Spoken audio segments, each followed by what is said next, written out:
Welcome to week 2 of my gardening series, where I take you along to the Plant Your Plate series gardening classes that I am taking at the Tampa Heights Community Garden. That was my outfit a minute ago. It was very cold for me, a Floridian, that day.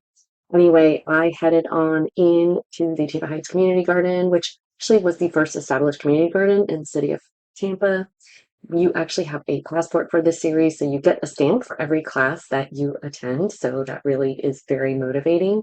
I love getting to class early because I just spend some time in the garden. I am very new to gardening. Well, it's been like about 10 months now, and I still have a lot to learn. This community garden is not just whimsical, it is also very practical and inspiring as a newbie gardener because there are so many amazing plants that are growing, and this is a completely organic garden. Again, it is inspirational. It's also like very meditative, even though we are in the shadow of I-4.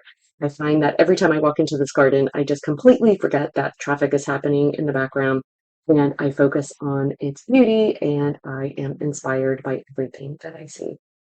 Today's class was actually focused on planting your plants. They talked about how you test the soil to make sure the pH is correct. They talk about different amendments in order to make your own soil and how to create a soil that will help your plants prosper.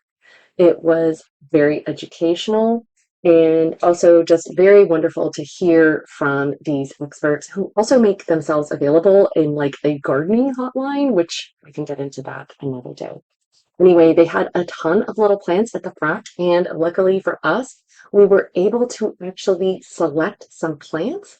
They told us, they asked us different questions about amount of sun and things like that, and then they gave us some plants to take home and take care of. These are my baby plants that I have brought home right before I freeze, of course. But anyway, it was an absolutely lovely morning that I had in the Tampa Heights Community Garden with this group. And by the way, there is a little free library. I will be dropping off some books next week. So until then, I hope you have a wonderful week. Bye now.